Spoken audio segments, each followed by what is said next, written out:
making a lot of mistakes, going through a lot of hard times. I've been dealing with stuff, outside the ring, health issues. I broke my nose, everything to do with the lockdown and quarantining and family members getting sick and everything like that. It's been a hard year. It's been a hard year, but I think it's what you said, it's a learning. It's a time to learn, and it's a time for us to come together as much as we possibly can as a community, and for us to learn from this and grow.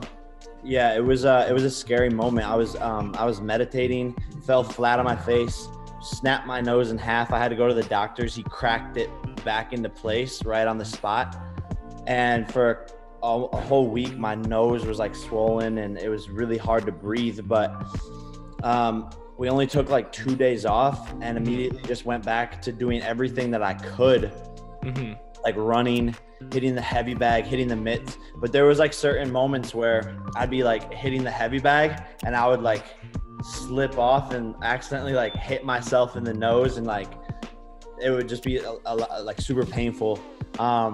And it was scary, because we didn't know how fast it was going to heal to the point where if I was going to be able to fight, even like, I mean, I would have fought regardless, but would I had to have gone in there with a completely broken nose? Like, is it going to heal properly? But thankfully it healed up really nicely. But it's definitely still like healing even right now. I think for me, it was the fact that he was this elite athlete and proving to people that I'm a better athlete than this elite athlete. Right. You can't just go into the boxing ring and think you're hot shit. It's all about experience, and it's all about putting the work in. And Nate Robinson was talking shit to me. He was loud mouthing on Instagram, and so I was like, this is a perfect fight. He's a household name. He's an athlete, so everyone is gonna pick him to win, and I'm gonna knock him out. Yeah, it was out of the blue. There was no history before that. I think he saw my fight against Nissan Gibb, where I got the TKO. He saw that fight, and I think that's what inspired him to call me out. He was like, you're beating up all these YouTubers. Fight a real athlete. I train like I'm fighting the best fighter in the world every single time. So I always have the same mentality. I always push myself as hard as I can possibly go. And I knew he was going to be fast. We knew he was going to be, sort of awkward and green in the ring. So, we kind of prepared for that. But nothing else really changed. I was prepared for anything and anyone. I expected him to be awkward, like you were saying, and like rushing in and kind of not really knowing and how to gather himself. And so we trained for that for sure. But what I didn't expect was how awkward he was. He was switching from southpaw to orthodox. He was doing all this crazy shit, and he was holding on to me. I remember there was one point where I swing, hit him with the right hand, and he grabs my arm, like completely not even a legal move. But I think it's something that Floyd Mayweather does, and I think Floyd Mayweather was helping Nate train for this by giving him picks over the phone. But yeah, definitely just a real awkward fighter. And I said the whole entire time that he was going to get knocked out in the first round, which he got knocked down in the first round and was given 20 seconds to get up. But I just had to settle in, figure out my timing, and pick apart my opponent. I didn't get punched one time in the fight. So for me, I'm happy with my performance, but I definitely could have been a little bit sharper. It was interesting. It definitely wasn't as fun. Everything was super strict, it was silent in the arena. When I won, it was just silent, really. Like no one was there to cheer or anything, so it was just awkward a little bit. I didn't feel like I even won. I was kind of just like standing there like, all right, like, there wasn't any energy really in the building. But that's the times we're living in right now, and this is how we have to continue to play and do sports. If we want everyone to be safe. But I definitely would have liked to have a crowd there if it was possible. There's definitely more sensory overload when there's a crowd, but this was more like a sparring match. And in practice, we would train and spar with no music on, completely silent, because we knew that's how it was going to be. were chatting in the DMs a little bit, just going back and forth, being good sports, you know, and I was telling him what I think he should do. I think he should fight again and beat someone. I think he should get back in the ring. I think, you know, everyone will want to see him against somebody else. There's a lot of opportunity here for him. I think he grew like 500,000 followers on Instagram. Like he can really capitalize off of this moment. And I wish him the best as well. I can't imagine he loves it, but it's kind of accepting it, you know.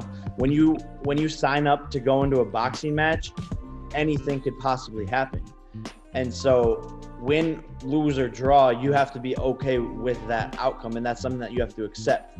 And the internet is a cruel, harsh place, and the internet is undefeated. And so you can't really get too attached to what people have to say, because a week later you can prove them wrong and do something great, or a week later they're gonna hate you, or a week later they're gonna love you. It's you know, it's so wishy-washy on the internet. No, it's awesome.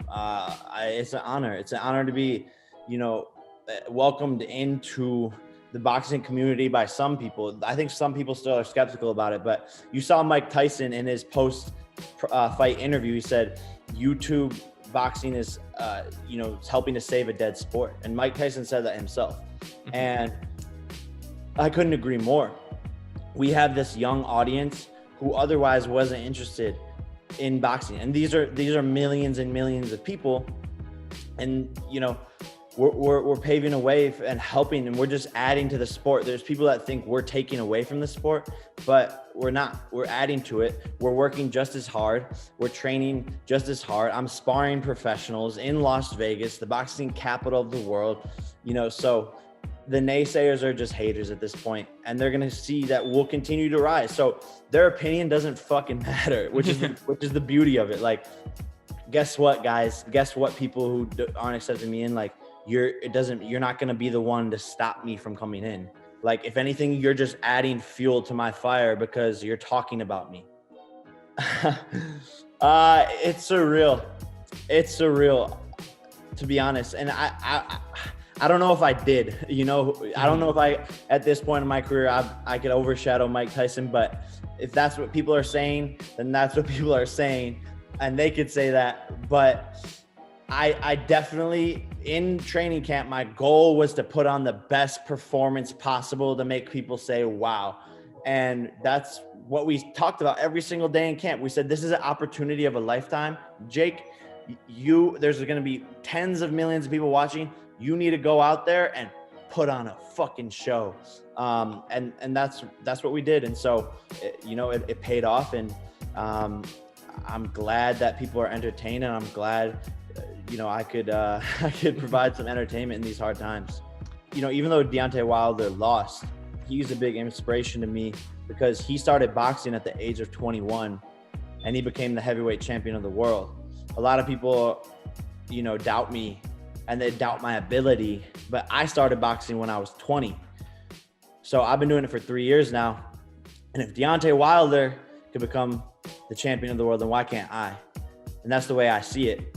And so for them to have that fight like that, and to have one of another amazing, exciting moment of the year, it's inspiring. And Tyson Fury is also a beast, and I respect everything he's done. He's gone through the hardest of times and fought back to become a champion. So both of those guys are legends. Both of those guys, deserve tons of props. And I'm excited to maybe see them fight for a third time. I've been a UFC fan my whole entire life since the beginning. I remember Chuck Liddell and Tito Ortiz and all these guys going at it and having sick fights. But the UFC is awesome. I watch all those fights. I tune in. I'm a big Izzy fan, which was amazing because he was commentating the fight. So yeah, I mean, I want to bring those UFC fighters into the boxing ring, though. I want to bring some of the big UFC fighters and put them into the boxing ring and go toe to toe with them. I know a lot of them are already calling me out. So we'll see what happens. Maybe shit if the bag's right, but right now I'm on top of the world in the boxing game, so we'll see. But I'm a state wrestler, so I don't know. You never know. If you told me 3 years ago that I'd be fighting on the Mike Tyson undercard, knocking out Nate Robinson, I wouldn't believe you. So maybe 3 years from now, I'm going up against some MMA fighter on the UFC on the main event. I've been overwhelmed for the past 8 days now with offers and brands and people reaching out. And we're going to see, we're going to see who makes the most sense. I know some of those opponents that I called out are scared. They're acting like they have other shit going on. They all of a sudden got quiet when I started calling them out. But we'll see. I want to challenge myself. I want to put on an amazing fight. I want it to be a big name person. So we're gonna make it happen here shortly. I would want to do it later down the line. And I don't know if it would happen. I think when we both started talking shit to each other, we both got amped up and we're like, fuck you, I'll beat you. But then the dust sort of settles and like, we're so supportive of each other. But I would kick his ass, but I don't know when or if he wants that smoke. But I don't see that happening anytime soon. It'd be interesting, like punching your brother in the face, and there has to be one winner, and the shit talking that comes with that and the mental aspect that comes with that. It's definitely interesting. It didn't change much. I just had to close people off, and I live in a house with all the people that I make content with, so it didn't change much. We just couldn't go outside really. We couldn't go into public. We couldn't go into stores and film content. We couldn't, do any of that stuff that we normally do. But it definitely made things a little bit more difficult from everything else, business meetings, everything having to be digital. But that's, you just have to roll with the punches. I'm in LA, but I mean, for training, the beauty of it is, I live with my boxing coach and I have a boxing ring in my house. So that's where I was blessed enough to be able to keep on training and to not skip a beat. Certain business stuff that we had planned, certain music videos, certain, events that I was invited to be a part of. But that the biggest thing, like you said, was waiting to get a fight. I knew that there was going to be a fight. I just didn't know how long it was going to be until we were actually able to, sanction a fight. So it took a little bit longer because there were fights that were in the works, but then they got pushed back because of everything with coronavirus. For me, it's first and foremost, it's just fun. I have fun with it. And it's something that creatively excites me. But I want to be just a platinum artist. I want to drop hits. I want to drop singles that do numbers, and I want to create music that the younger generation of kids can relate to, learn from, and be turned up by.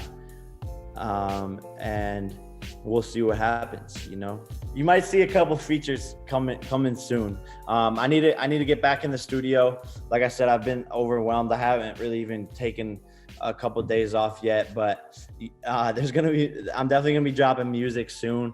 I have some cool features, some cool ideas, and I just want to get creative and keep on and putting out hits until my next fight comes around. So we'll see. I always go with the GOAT, Drake. King Von, I've been listening to a bunch of his stuff, Lil Durk. There's a ton of dope people, but I just have to go with Drake. I just bump his shit on repeat. I think first and foremost, just like the quality, there's a certain bar that has to be met for people to actually fuck with your shit. And so they set the bar, and you got to do your best to get up there. And I think the meaning of their lyrics is something that I care a lot about, because I'm more of like a lyrics guy than a beat guy. So I like to really listen to like what these artists are talking about in their music and the meaning behind what they're saying. I think it's just time. I was in the studio almost every day for a year and a half. And with the boxing stuff, you know, I'm not able to get into the studio as much, but I still try to almost every weekend. And just putting in that effort, putting in that time, showing up and being present. There's no secret to it. Just work and dedication and showing up and going hard and having fun.